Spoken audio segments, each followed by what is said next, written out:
Selamat datang di webinar daring Cipta Aliansi Edukasi dengan topik bagaimana play therapy dapat membantu masalah emosi dan perilaku anak. Cuma main doang kok bisa? Nah, itu pertanyaan yang akan dijawab pada malam hari ini. Ya, saya mohon Bapak Ibu untuk on kamera untuk kita bisa lebih fokus dan berpartisipasi aktif. Cipta Aliansi Edukasi atau CAE Indonesia akan terus mengupayakan program webinar, workshop, dan training untuk memperlengkapi kesehatan mental emosi anak dengan para pembicara yang adalah para praktisi juga di bidangnya. Nah, dengan topik bagaimana play therapy membantu masalah emosi dan perilaku anak akan dibawakan oleh Ibu Anastasia Satrio, Magister Psikologi, Psikolog. Selama 30 menit kita akan mendengarkan sharing yang akan membahas ya seputar apakah pendekatan play therapy, mengapa perlu menggunakan play therapy, dan bagaimana play therapy dapat membantu masalah anak secara emosi dan perilaku. Dan kita juga akan mendengarkan pengalaman Ibu Anastasia dalam mempraktekkan play therapy. Baik, Bapak Ibu hadirin sekalian, saya akan memperkenalkan Bu Anastasia Satrio sebagai pembicara sharing kita pada malam hari ini. Beliau adalah mental health advocate dengan 124.000 follower di Instagram, psikolog klinis anak dan dewasa, banyak menulis buku ya, Bu Anas ya. Saya sempat mendapatkan buku beliau ya, buku Kamu Harus Sempurna dan Tak Ada Sekolah untuk Orang Tua. Di tahun lalu juga beliau menulis nggak apa-apa kalau sedih, nangis aja, mengenal inner child kamu, dan Am I Doing Okay? Tips mengelola emosi remaja. Beliau juga mengambil sertifikasi ya untuk menjadi seorang praktisi terapis bermain, sudah Certified Practitioner in Therapeutic Play Skills, dan sedang menyelesaikan program sertifikasi untuk menjadi Certified Play and Creative Art Therapist. Beliau juga dosen program studi konseling di Bentara Kampus. Beliau sering membawa ya acara maupun diundang menjadi pembicara di radio, di TV, talk show, di sekolah, dan banyak acara yang lainnya. Nah, saat ini tanpa menunggu lama, waktu dan kesempatan saya berikan kepada Ibu Anastasia Satrio. Oke, selamat malam Pak Yudi dan teman-teman yang sudah hadir di webinar pada malam hari ini. Oke, jadi hari ini salah satu angle yang bisa kita bahas dari play therapy adalah gimana sih kok main doang bisa membantu masalah emosi anak. Oke, nah jadi saya cerita dulu teman-teman ya. Jadi saya tuh waktu kuliah sampai S2 psikologi pun saya tidak pernah mendengar soal play therapy. Namun karena saya bekerja di klinik Perhati sejak tahun 2016, di klinik Perhati ini yang pemilik pemilik Perhati ini namanya Bu Mariana. Bu Mariana adalah salah satu orang Indonesia yang mengambil angkatan pertama play therapy gitu ya. Jadi kayak ini tuh kayak nggak kebetulan gitu ya kalau kita percaya sama rencana Tuhan gitu ya. Saya bisa ketemu sama orang yang di kliniknya ada ruangan play therapy karena di tahun 2016 itu belum banyak ruangan apa tempat-tempat play therapy ya Pak Yudi ya. Karena Bu Elis Arianto yang yang mendapatkan lisensi internasional dari Inggris untuk mengajarkan play therapy ke Indonesia itu baru 2015 memulainya. Jadi saya 2016 masuk kerja di klinik Perhati awal sebagai psikolog anak. Terus saya lihat nih salah satunya ruangannya kayak gini. Ini ruangan kok banyak banget mainannya, bukan ruangan konseling yang pakai sofa. Ini apaan sih gitu kan? Terus di tempat saya kerja di Perhati, dan ini sampai hari ini saya masih kerja di Perhati ya gitu. Jadi lama gitu ya pengalamannya. Itu kalau ada beberapa play therapist, waktu itu mungkin baru ada 2 atau 3 play therapist, kalau ngobrol, walaupun saya belajar psikologi anak udah sampai S2, saya nggak nyambung sama yang mereka obrolin. Apaan sih nih istilahnya attunement, matching energy gitu kan. Dan istilah-istilah lain gitu yang kayak bikin saya penasaran gitu ya. Ada curiosity, ini tuh apa sih gitu. Nah, inilah yang membuat saya pengen ikutan juga gitu ya, belajar play therapy. Dan dalam proses play therapy, tampaknya sampai hari ini ya Pak, kita ada program cicilan gitu ya untuk membayar program belajarnya ini gitu. Karena Itu sangat membantu. Nah, dari saya belajar soal play terapi, Bapak Ibu, dan saya belajar tentang psikologi anak, ada beragam angle yang bisa kita pakai tentang menjelaskan play terapi. Biasanya sih yang sering saya sharing tuh bagaimana play terapi itu kan pengalamannya langsung ya, real experience. Jadi itu ada proses sensori motorik yang juga anak alami.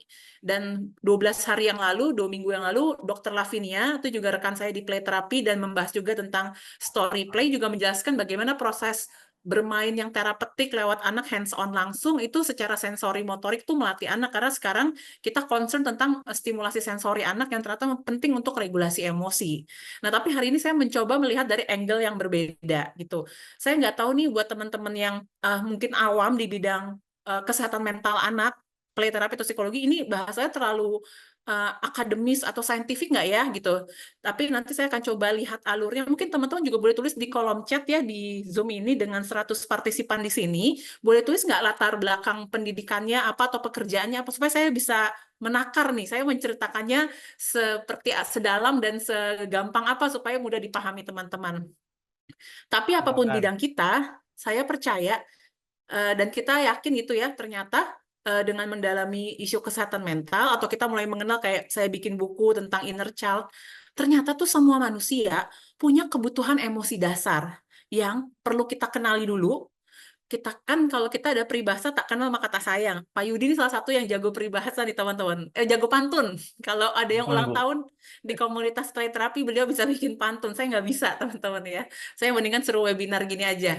Nah, jadi kita semua itu punya kebutuhan emosi dasar yang pertama harus kita kenali. Dan ini adanya tuh bahkan dari sejak kita di kandungan, sebagai janin, bayi, anak-anak gitu ya, sampai remaja dan dewasa. Kebutuhan ini harus dikenali lalu diusahain dipenuhi. Nah, kalau kita bicara tentang kebutuhan emosi dasar anak, yang tugasnya memenuhi kebutuhan emosi ini sebenarnya siapa ya?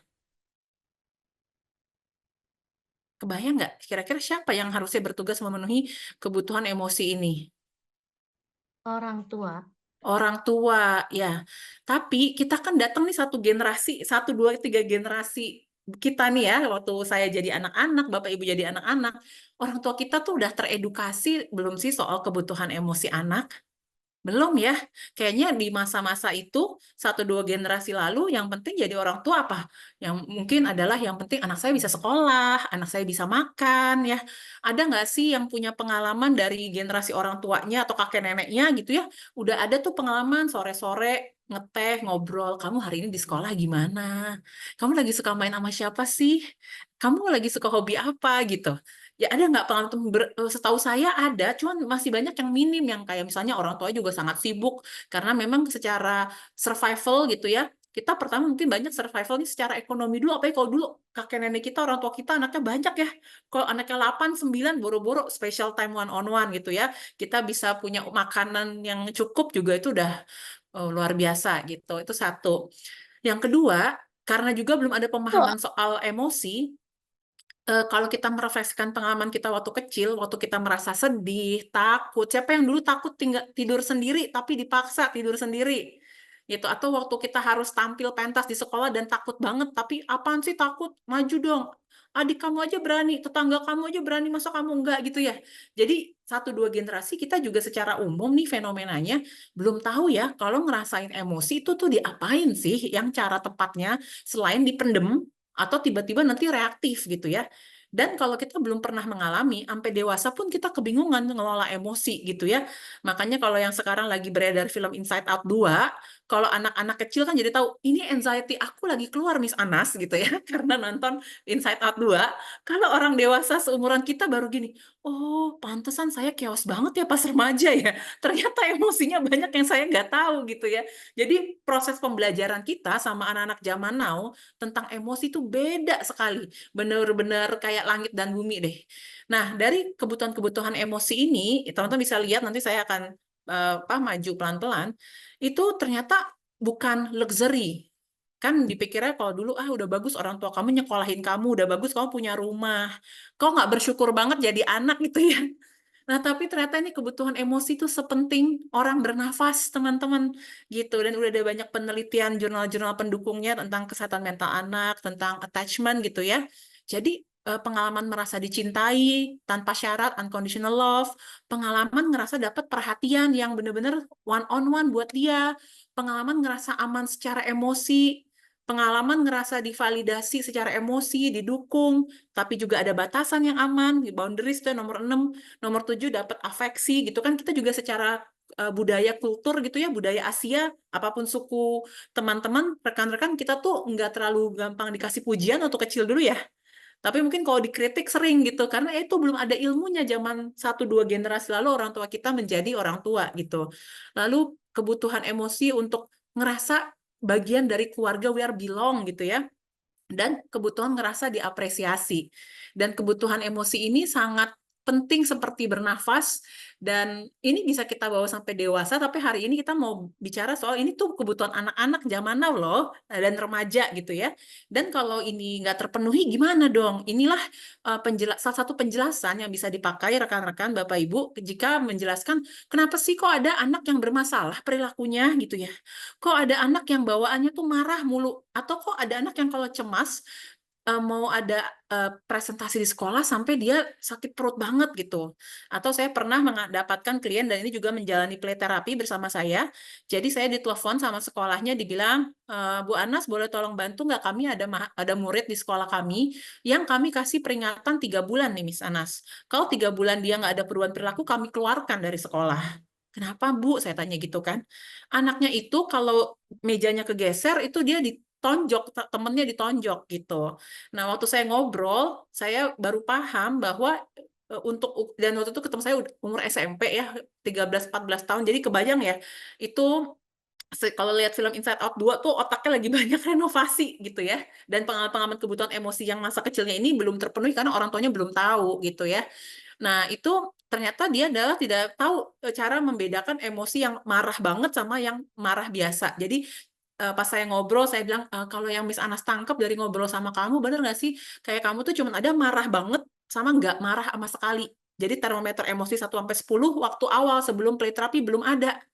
Jadi ya itu, ya cuma tahu marah-marah banget, makanya cuman kegeser meja ditonjok temennya, sama nggak marah sama sekali. Padahal untuk kita bisa menjadi anak-anak, remaja, orang dewasa yang bisa meregulasi emosi istilahnya, kita butuh punya kemampuan termometer emosi bahwa oh dia marah sih, tapi atau kecewa sih, tapi itu 5 lah skalanya, tengah-tengah gitu. Termasuk saya sendiri, saya seorang survivor mental health juga, dan saya tuh punya isu kecemasan yang tinggi dari SMP, sering asam lambung. Saya baru umur 17 tahun pertama kali konseling ke psikolog, tapi kemudian skip lagi baru umur 26 tahun juga pas udah dewasa konseling dan menjalani sand play terapi.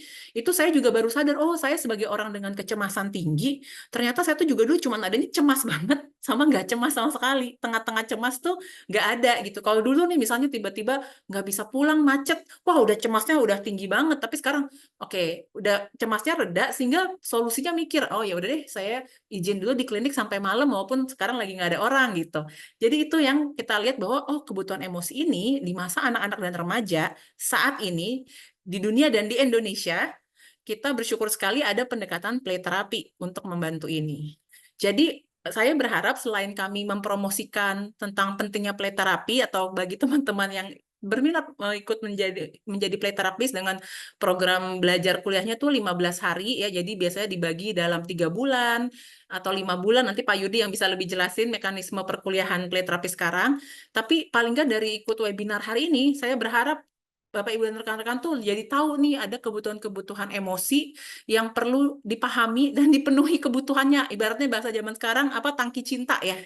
Tangki cinta kebutuhan emosi anak-anak gitu. Ini saya akan kaitkan Bapak Ibu dan teman-teman, apa sih kebutuhan emosi dasar anak dan bagaimana sesi-sesi play terapi bisa membantu gitu.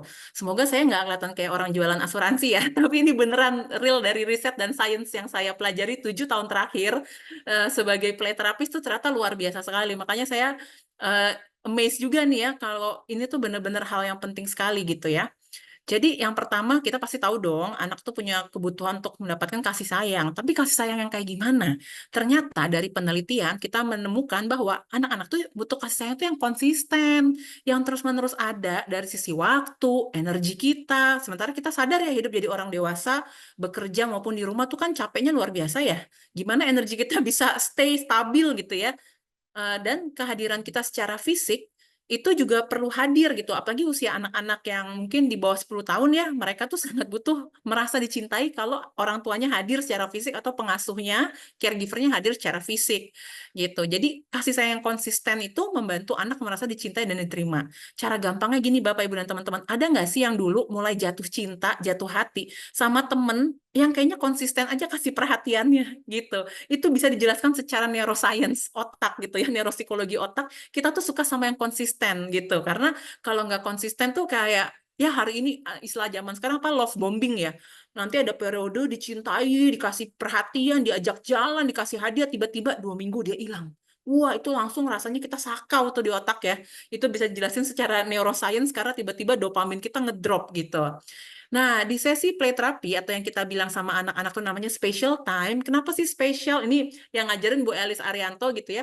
Bu Elis bilang ini spesial karena di jam ini setiap hari Kamis, Miss cuman ketemu sama kamu gitu. Spesial karena kita cuman main berdua, ini special time kita berdua gitu. Jadi biasanya ketika ini ada sesi play therapy, kami berharap orang tua juga mereplika ini di rumah. Bilangnya kita special time ya, karena mungkin kita tinggal bersama satu rumah, tapi karena banyak kegiatan, kita nggak punya benar-benar waktu special time atau quality time yang one on one sama anak. Jadi itu alasannya kalau Bapak Ibu yang pernah anaknya ikut play therapy atau kenalannya, itu alasannya kenapa sih play therapy itu jamnya sama, harinya sama, durasinya segitu, konsisten terus. Dan itu ternyata yang konsisten dan durasi yang sama terus-menerus, di sistem otak anak akan membentuk jalur ibaratnya kayak kita ngebajak sawah, sehingga akan terbentuk repeated experience, pengalaman berulang, di mana akhirnya si anak bisa ngerasa aman, berharga, dan dicintai, dan itu masuk ke core memory otaknya. Gitu. Terus juga kebutuhan anak akan rasa aman. Security itu kayak apa sih? Punya satpam di rumah. Atau klaster rumahnya tuh aman gitu ya. Ternyata bukan. Kalau buat anak itu rasa aman lagi-lagi didapat dari lingkungan yang stabil, rutinitas yang konsisten gitu ya. Makanya anak-anak yang habis pindah rumah atau pindah sekolah itu kadang-kadang adaptasinya juga agak terganggu tuh ya rasa amannya gitu. Dan lingkungan yang stabil itu adalah lingkungan fisik tadi ya dari rumah, barang-barang, bahkan juga kalau misalnya anak habis kehilangan anggota keluarga ya. Misalnya saya pernah mendampingi anak yang adiknya meninggal, mendampingi sesi terapi adiknya meninggal, itu kan lingkungan tidak stabil buat dia. Atau yang omanya habis meninggal, itu juga lingkungan tidak stabil gitu. Jadi itu yang diperlukan untuk di sesi terapi kita replika lagi nih therapeutic relationship-nya yang ngebantu dia merasa ini tuh hidup tuh ada kestabilan, dan kebayang ya kekeosan hidup tuh selalu ada. Dan Bapak Ibu teman-teman perhatiin deh, lingkungan yang stabil buat anak sesederhana mainannya letaknya di situ terus. Suka nggak ngalamin anak-anak di rumah dia bisa panik, cemas sampai nangis, marah atau bisa guling-guling, sisir aku yang ini di mana, mainan aku, mobil-mobilan aku di mana, dipindahin gitu. Kita kan lebay banget nih anak gitu ya. Ternyata itu adalah sense of security-nya anak bahwa barangnya harus di situ gitu. Jadi salah satu yang saya ingat dari pelajaran bersama Bu Elis belajar tentang play therapy itu adalah kenapa sih ruangannya harus gitu terus konsisten. Nanti anaknya libur, misalnya kadang kita kepotong libur akhir tahun atau tengah tahun kayak gini, besok dia balik ke ruangannya sebisa mungkin harus kayak gini gitu. Dan menariknya, Bapak Ibu lihat ya, ini baru sepotong ruangan. Ruangannya aslinya tuh lebih lebar. Dengan mainan yang kirang lebih aneh ada ratusan atau puluhan, anaknya bisa tahu loh kalau ada barang yang pindah. Padahal saya yang tiap hari lihat ruangannya aja nggak ngeh gitu. Jadi mereka kayak, Miss kemarin itu Spider-Man-nya ada di situ gitu. Jadi waktu saya dulu belajar jadi trainee kayak oke, saya menaruh mainannya tidak sesuai nih gitu. Jadi wah itu benar-benar penting sekali ternyata lingkungan yang konsisten dan stabil. Maka di sesi play terapi anak-anak mendapatkan rasa amannya ini double triple, lapisannya bisa 4 kuadrat gitu ya, 4 lapisan. Dari pertama, play terapi itu selalu dalam ruangan Bapak Ibu. Secara filosofis kita mau replika pengalaman masa janin. Kalau janin itu kan di dalam secure and safe and protected space ya. Gitu. Karena waktu saya sesi play terapi pernah ditanya, boleh nggak sih play terapi di outdoor? Boleh aja, tapi tujuan terapeutiknya jadi berbeda. Ketika itu di ruangan tertutup bersama satu orang, kita lagi replika masa janin di mana ini rasanya safe. Kamu spesial buat saya. Yang kedua, rasa aman yang kedua adalah konsistensi waktu dan durasi serta harinya. Lalu yang ketiga, rasa aman yang berikutnya adalah si terapisnya berusaha matching energi sama kliennya. Dulu saya tuh nggak kebayang matching energi ini apa, tapi salah satu latihan bocoran sedikit nih dari sesi play terapi adalah belajar, misalnya anak itu lagi ngegambar kayak gini nih. gerakannya, hentakannya ya. Kita sebagai play terapis punya kertas kita sendiri dengan ukuran yang sama persis dengan anak sehingga dia ngerasa kita sama dia. Terus kalau anaknya segitu stroke energinya, kita juga segitunya, Bapak Ibu. Tapi kalau anaknya misalnya dia lagi sedih atau cemas atau depresi, gerakan dia lambat, misalnya lagi ngecat topeng gini atau cuma pegang pasir gitu, kita juga ikut kayak gitu. Attunement ini namanya. Dan kalau kita perhatiin nggak heran ya, kelas-kelas buat sensori, kelas buat bayi ada tuh latihan-latihan yang misalnya pakai terpal besar atau kain besar, terus kita belajar ritme. Pengalaman pertama kita tentang rasa aman adalah dari ritme detak jantung ibu waktu lagi di dalam kandungan. Jadi itu kita ngulang lagi, belajar tentang ritme untuk memberikan rasa aman ke anak gitu. Dan tadi letak posisi mainan harus sama gitu. Nggak pernah kebayang ya, saya seumur hidup belajar psikologi nggak pernah kebayang bahwa salah satu rasa aman anak adalah letak mainan tidak boleh berubah gitu ya. Dan kalau berubah kasih tahu dulu gitu. Jadi semikro itu tapi sebesar itu efeknya. Nah, kebutuhan emosi ketiga adalah kebutuhan akan pengakuan dan penghargaan. Ini mungkin kita udah sering dengar ya. Tapi konkretnya tuh kayak apa sih di anak gitu ya? Mereka itu ternyata nggak selalu harus dikasih hadiah loh, misalnya kayak naik kelas kayak gini. Tapi mereka tuh butuh pengalaman ngerasa di witness. Witness itu adalah bahwa bukan disaksikan ya, tapi gini, di sesi play terapi, apapun yang anak lakukan, kita nggak pernah memuji kamu pinter, bagus, jelek, itu bukan. Tapi yang kita lakukan seperti ini, misalnya saya sebagai play terapis melihat anaknya itu main mobil-mobilan atau anak-anak sering banget di sesi play terapi suka nyembunyiin hewan atau apapun itu ke dalam pasir. Nah, yang saya lakukan bukan kok nyembunyiin mainan ke dalam pasir. Nah, anak-anak kan dapat nih gestur wajah ya. Kita selalu, makanya perlu dilatih mindfulness ya selama play terapis tuh. Kita tarik nafas, terus saya bilang, oh ya, Miss Anas lihat, kamu lagi masukin pandanya ya ke dalam pasir. Oh ya, Miss Anas lihat. Jadi I see you. Kalau Bapak Ibu ingat film Avatar, I see you itu tuh besar banget peranannya. Apalagi kemudian saya mendalami tentang infant relationship ya, infant attachment. Jadi relasi antara ibu dengan bayi dari 0 sampai 18 bulan. Di saat anak belum bisa bicara, yang kita lakukan kan anaknya lagi gini-gini, ya I see you. Oh, anaknya lagi gini-gini, oh ya I see you, I delight in you. Aku lihat kamu gini aja aku udah happy. Nggak perlu anaknya dapat nilai 100. Nah, itu yang kita terapeutik, yang kita replika di sesi play terapi bahwa hanya Miss nemenin kamu main dan lihat kamu lagi ngapain. I already appreciate you. Dan appreciate-nya bukan ngomong kamu hebat. Jadi kita juga baru belajar, oh apresiasi itu nggak harus dengan kata-kata yang langsung ya. Tapi dengan energi kita mindful, be present di situ, hanya dengan, oh ya Miss Anas lihat kamu lagi gerakin kereta-keretaan warna merah ya. Gitu. Dan kita dilatih belajar untuk ternyata kan kita suka gini, ayo dong anaknya jawab dong gitu ya. Waktu saya belajar jadi trainee ya, saya pernah dapat kasus anaknya itu nonverbal, 7 tahun belum bisa bicara. Dan saya waktu sesi supervisi, saya tuh bilang, aduh Miss, dulu supervisor saya Miss Irene Fitter, aduh Miss saya tuh capek deh di sesi play terapi. Anaknya nggak pernah respon, saya selalu reflektif terus kayak yang Miss ajarin gini, saya nggak bisa dapat respon anaknya.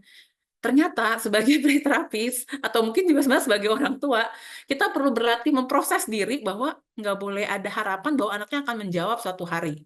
Nah, itu saya ingat banget, itu saya sesi ke-6 sama anaknya. Jadi saya ada di sesi supervisi play terapi, menariknya kita sendiri tuh diproses juga dengan kegiatan art ini. Jadi kita tuh ngerti bener, yang kalian alami itu rasanya apa sih di kita gitu ya. Nah, amazing ya, suatu hari akhirnya setelah proses supervisi, saya udah masuk ke sesi hari itu udah gini, saya hari ini udah nggak ada ekspektasi lagi dia bakal respon saya. Yang penting saya enjoy the present moment sama dia. Dan hari itu saya ngomong sama dia, oh ya Miss Anas lihat hari ini kamu rambutnya beda ya. Terus dia diem, zing. Oke, udah nggak baper. Dulunya aku baper kalau gitu. Terus Miss Anas lihat kamu lagi pegang mobil-mobilan warna merah ya. Udah terus saya diem dan benar kerasa dari dalam hati yang paling dalam tidak ada ekspektasi dia menjawab. Justru di saat saya tidak ada ekspektasi dia menjawab, dia nengok ke saya, terus dia bilang, iya Miss Anas, rambutku habis potong kemarin dan ini aku pegang mobil merah. Saya sampai, ya Tuhan, yang anak ini bersesi-sesi kagak pernah ngomong di sesi. Tiba-tiba dia ngomong. Saya sampai merinding kayak, kok bisa kayak gini ya?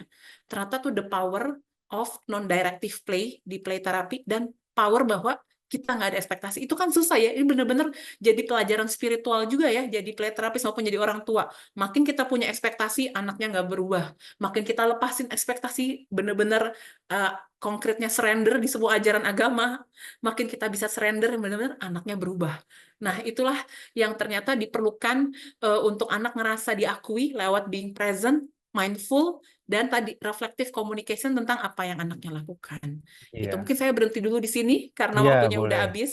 Iya, Dan teman-teman. maksudnya itu kayak mikro-mikro momen yang kita nggak pernah sadar ya. Hal-hal kayak gini sangat-sangat memulihkan emosi anak. Dan begitu anak merasa terpulihkan, akhirnya dia juga perilakunya jadi lebih baik gitu. Ya, Bu Anas, sebelum kita mulai sesi tanya jawab, kita dengar sharing dari orang tua ya, Boleh, boleh yang Pak. anaknya pernah di play terapi. Jadi teman-teman bisa punya gambaran bagaimana play terapi bekerja ya.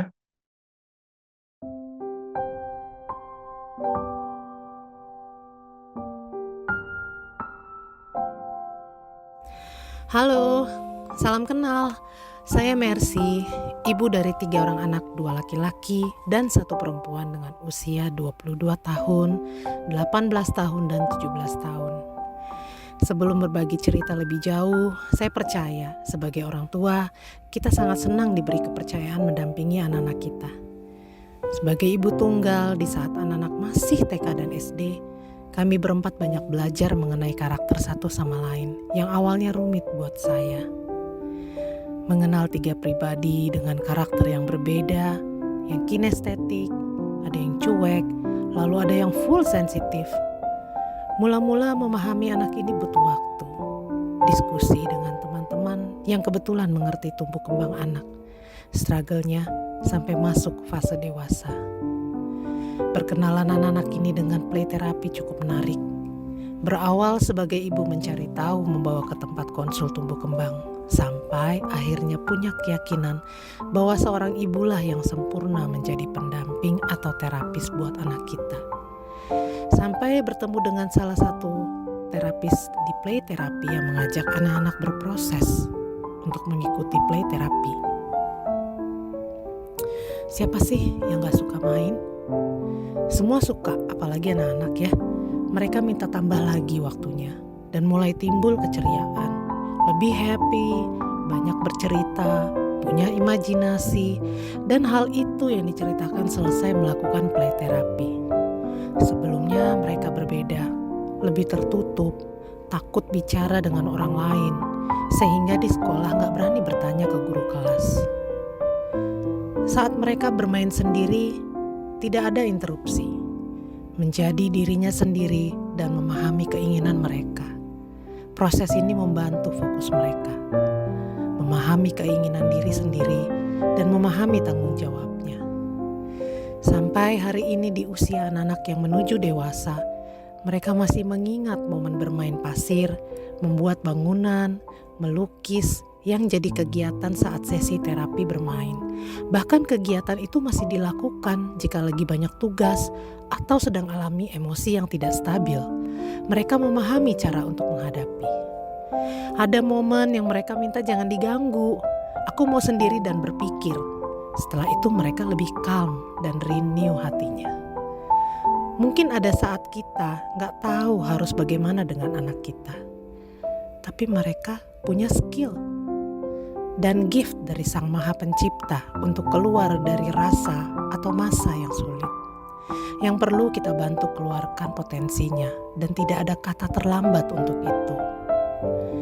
Hari ini jika flashback kembali, betapa bersyukur dan beruntungnya bisa membawa anak ini mengenal sisi lain dirinya melalui play terapi. Anak-anak sudah tumbuh menjadi semakin dewasa. Si sulung yang saat ini berkuliah di UI punya awareness yang cukup bagus dan penalaran logika yang baik. Si tengah yang juga kuliah di UI menyukai robotik juga literasi yang mendapatkan penghargaan dari hobinya. Lalu si bungsu SMA yang menyukai robotik, wushu, gym dengan mendatangkan bonus prestasi dari hobinya. Mengutip wise words yang ada, play is the most natural method of self-healing that childhood affords. Semoga bisa bermanfaat.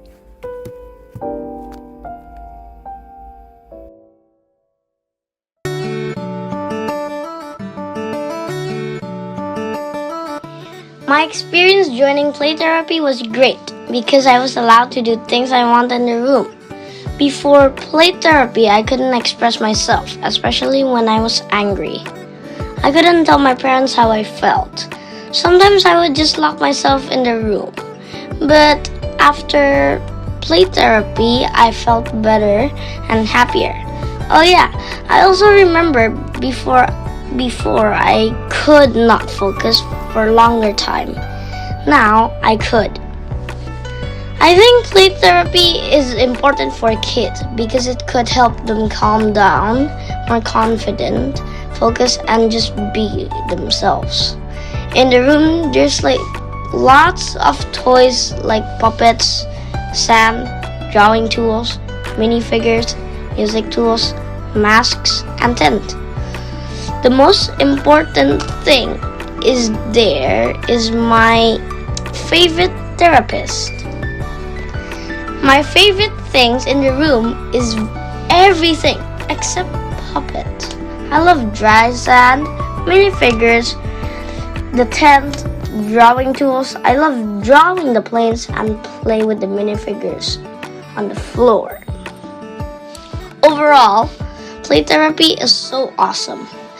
I kept asking my mom for more sessions because I love it so much.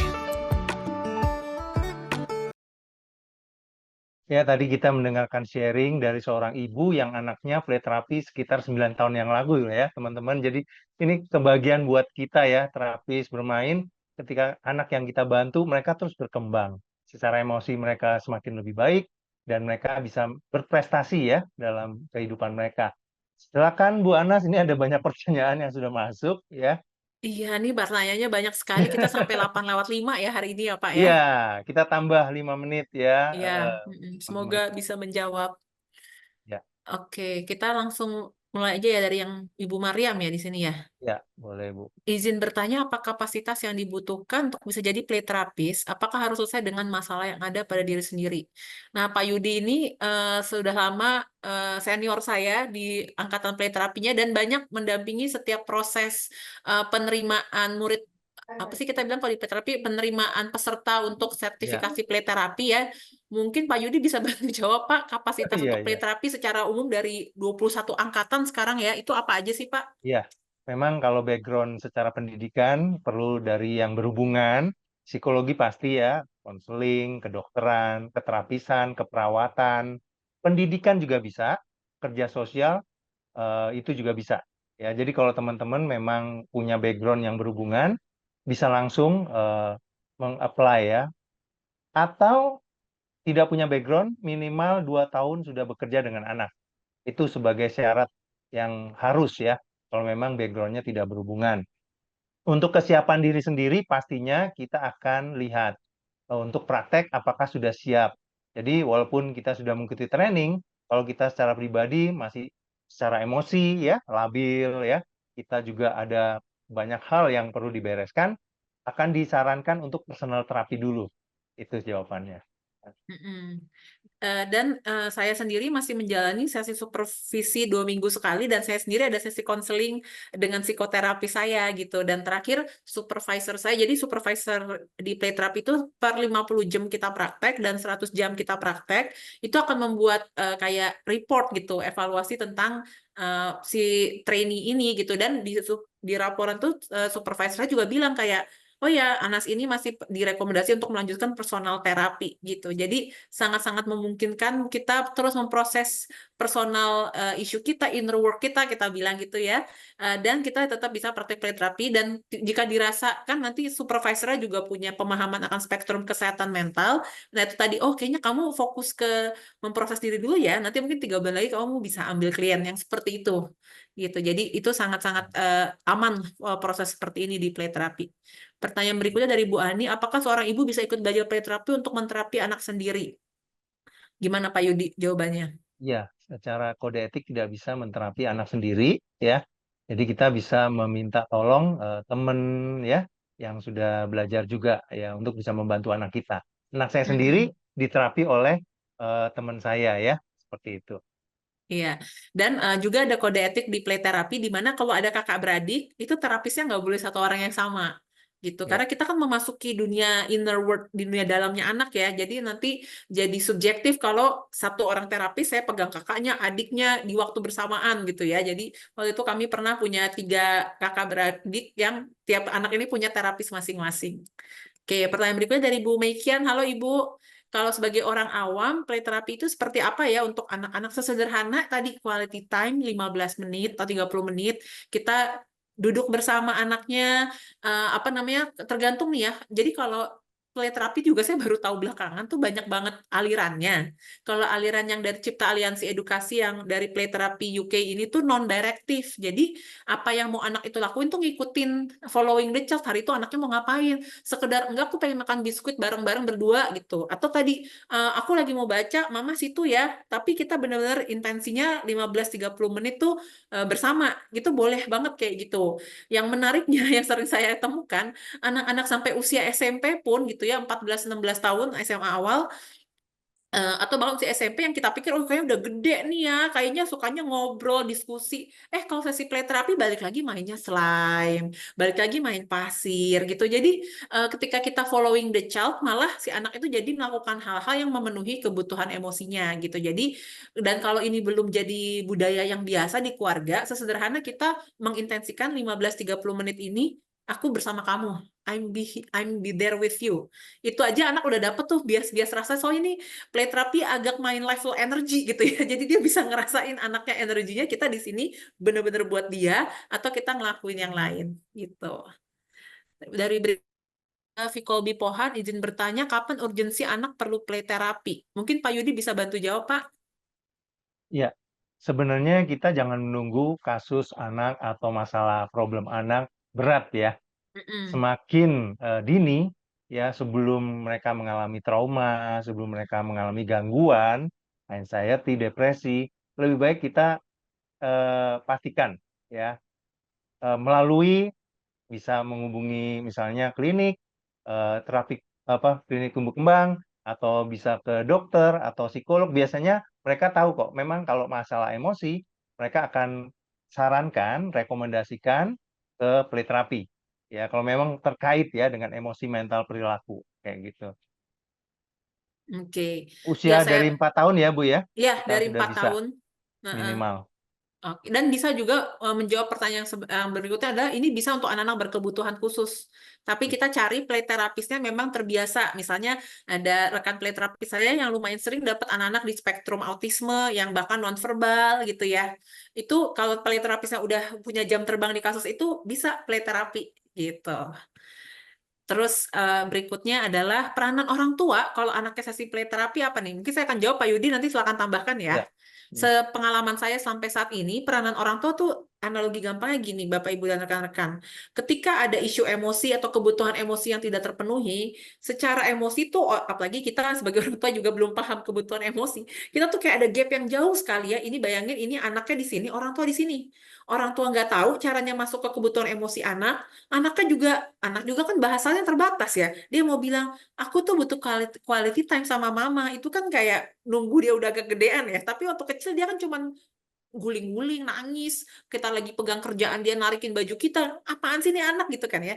Nah, dari kondisi yang seperti ini, play therapist tuh kayak mediator jembatannya. Dia membantu anaknya terpenuhi kebutuhan emosinya, lalu ketika terpenuhi itu anaknya kan berperilakunya lebih enak diajak ngomong. Jadi gap antara orang tua ke anak jadi lebih dekat. Jadi buat orang tua dengan tadi yang ada bilang ada baggage emosi, kita juga nggak ngerti memahami validasi emosi anak. Jadi, oh lebih enak ya Miss sekarang ngobrol sama anak saya gitu.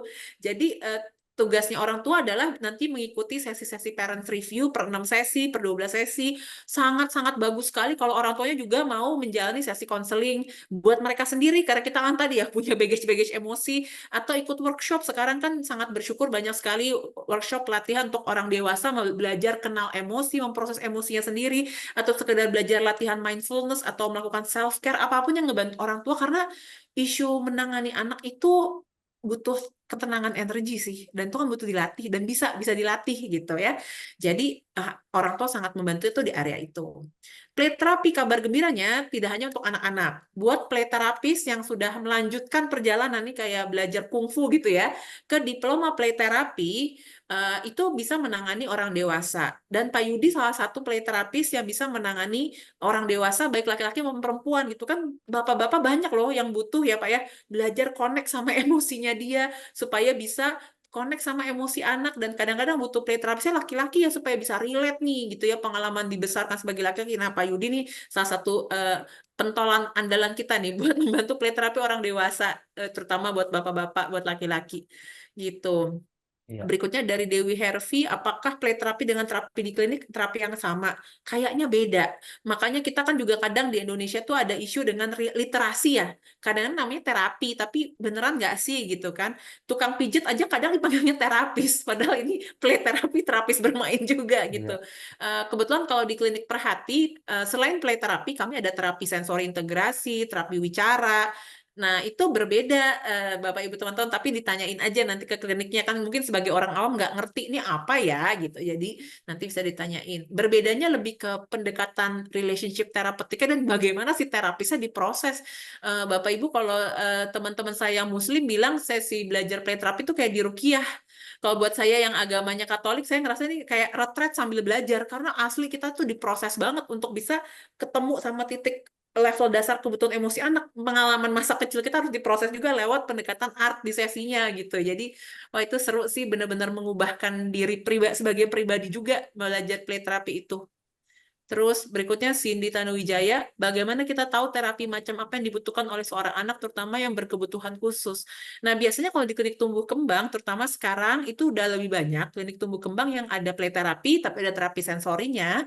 Nanti kalau pengen tahu list tempat-tempat play terapi se-Indonesia, Pak Yudi punya listnya gitu ya. Kita udah ada di 30 kota ya Pak ya. Gitu. 43 kota, 18 43 provinsi. kota, Ya. 18 provinsi. Jadi itu yang nanti akan dibantu. Saya sendiri sebagai psikolog anak di klinik, itu saya bisa bantu assess, maksudnya bisa nentuin, oh anak ini dia bisa butuh terapi sensori integrasi, tapi juga butuh play terapi gitu. Dan nanti kita lihat situasinya, ada yang bisa barengan, ada yang sensori dulu ya. Nanti sensorinya udah beres, kita ke play terapi gitu. Terus berikutnya dari Bu Yulita Ayu, izin bertanya, apakah jenis permainan di sini disesuaikan dengan umur anak? Karena anak saya sudah remaja 11 tahun. Tadi ya, pendekatannya non-direktif, Bu. Jadi tergantung anaknya mau main apa gitu. Biasanya ada respon-respon anak yang kayak, ini mainannya anak kecil banget ya. Oh iya, kalau kamu ngerasa ini mainan anak kecil, kita bisa main yang lain. Dan sejauh pengalaman saya, kalau di play therapy itu kan karena dari Inggris, itu tuh banyak banget puppet ya. Tapi saya sejauh ini sama anak-anak di Jakarta gitu ya, mereka nggak gitu suka puppet. Mereka lebih sukanya main yang sensori, pakai slime, bikin art and craft gitu ya, yang bikin sendiri itu mereka lebih seru. Jadi mungkin tuh bisa penelitian cultural berikutnya gitu. Dari Pak Yudi sendiri ada tambahan Pak tentang jenis permainan dengan umur anak ini? Iya, anak remaja yang saya banyak bantu suka main game board juga. Oh Ada iya anak benar. setiap sesi ngajak main catur, tapi Mm-mm. berubah juga pada kita. Mm-mm. Karena itu hal yang baru ya, ketika anak melakukan hal yang baru, kayak kita lah, kita melakukan hobi yang baru ya, itu terbentuk sesuatu yang perubahan di otak kita juga ya. Neural pathway-nya Making new berbeda. connection, iya. Mm-mm. Ya, itu sangat membantu kita lebih happy ya kan. Apalagi ada orang yang bersama-sama dengan kita melakukan apa yang kita suka ya, kayak Iya, gitu. togetherness-nya itu sih yang Iya. terapeutik. Jadi kalau Bapak Ibu berkesempatan melihat ruang play terapi atau googling, itu tuh bukan mainannya. Karena mainannya, ini mah kayak di TK gitu ya. Tapi yang memulihkan dan terapeutik tuh si terapisnya yang udah diproses untuk bisa matching energi, attune sama si anaknya itu gitu. Iya. Berikutnya dari Bu Deniati, pertanyaannya kalau jadi tools play terapi di rumah sakit itu mainannya apa aja ya Pak Yudi, ada referensi Iya. atau pengalaman? Sebenarnya sama aja, media play therapy kan kita akan pelajari dan bagaimana menggunakannya ya sebagai senjata, kita katakan ya, untuk membantu anak. Jadi yang penting kita sudah sesuai dengan standar, listnya ada, saat training nanti akan dikasih tahu, kayak gitu sih. Oke. Sama saja ya, di rumah sakit, di klinik, di sekolah ya, standarnya sama. Iya. Terus berikutnya ada pertanyaan tentang perbedaan play terapi dengan teraplay. Kebetulan tesis S2 saya tuh teraplay gitu ya. Jadi saya juga bertanya ke Bu Elis perbedaannya apa. Jadi sama-sama, kesamaannya dulu ya, sama-sama memperbaiki attachment. Tapi kalau teraplay itu yang dilatih, jadi 5 sesi pertama sama terapis, terus harus pakai ruangan kaca observasi. Jadi secara ruangan tuh harus ruangan khusus. Lalu di sesi ke-6 sampai 10 orang tuanya kayak di coaching buat sesi sama anak. Dan walaupun 5 sesi pertama itu play terapisnya lebih banyak ngomong sama anak. Nah, saya kan orangnya introvert. Terus saya dulu teraplay waktu saya tesis itu capek banget. Untuk saya pribadi yang lebih introvert gitu ya, saya merasa play terapi non-directive play ini lebih cocok karena secara energi lebih preserve gitu. Jadi nggak harus terus aktif ngomong, tapi efeknya dahsyat. Mirip kayak quote yang saya suka dari Mahatma Gandhi, in a gentle way, we can shake the world. Dengan cara gentle, kita bisa merubah anak. Bayangin ada kasus-kasus bullying berat yang saya tanganin, dan saya di sesi nggak pernah ngorek-ngorek, kamu ngalamin apa sih pas bullying, kamu rasanya gimana. Itu anaknya berubah sendiri. Saya tuh awal belajar bingung kok setiap sesi main slime doang, tapi anaknya berubah. Terus orang tua juga bilang di rumah anaknya jauh lebih cheerful, lebih happy. Jadi, wow, in a gentle way we can change a child gitu ya. Jadi, or a teenager. Jadi, wah itu happy sekali sih. Jadi kita nggak usah ngambil peran jadi orang yang menceramahi anak. Kita enjoy playful sama dia, tapi anaknya berubah gitu ya Pak Yudi ya. Iya, oke Bu. Karena waktu Oke. juga ya, Mm-mm. Bapak Ibu, teman-teman sekalian, ya sebagai penutup ya kita mau infokan bahwa CAI mengadakan program-program pelatihan di bidang pendidikan anak berkebutuhan khusus, special needs dan kesehatan mental. Kalau teman-teman mau tahu, Bu Anas ini juga dosen dari Bentara Kampus. Nah, mungkin Bu Anas mau sharing sedikit tentang Bentara Kampus, programnya apa saja, Bu? Iya, Sambil saya jadi sharing ya. ya, jadi Bentara Kampus adalah sister company dari Cipta Aliansi Edukasi. Kalau di sini adalah pelatihan anak berkebutuhan khusus juga ada. Bentara Kampus itu program vokasi diploma D3 yang ada 2 jurusan saat ini, pendidikan inklusi, para profesional pendidikan inklusi, dan yang kedua adalah para profesional untuk konselor. Nanti kami ada jurusan ketiga namanya terapis wicara gitu ya. Dan pendidikan inklusi itu saya sendiri jadi tertarik sekali karena pendidikan inklusi itu nggak harus jadi guru di sekolah. Bahkan guru piano yang punya pemahaman inklusi itu akan dicari orang. Guru renang yang bisa menyesuaikan pengajaran sebagai guru inklusi itu juga akan dicari orang. Jadi pendidikan inklusi bisa berguna di beragam aspek, terlebih buat kita yang pengen tahu gimana sih proses pendidikan yang nggak harus standar kayak yang sekarang gitu ya.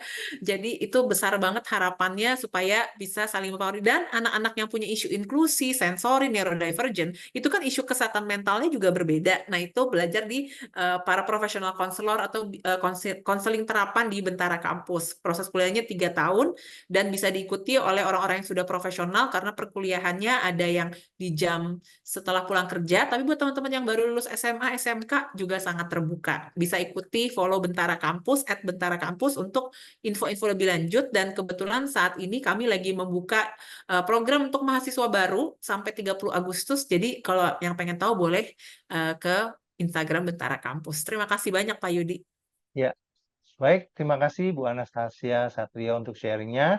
Bila Ibu ada yang mau disampaikan lebih lanjut ya, Bapak Ibu bisa ke website www.cae-indonesia.com, bisa juga di IG Cipta Aliansi Edukasi.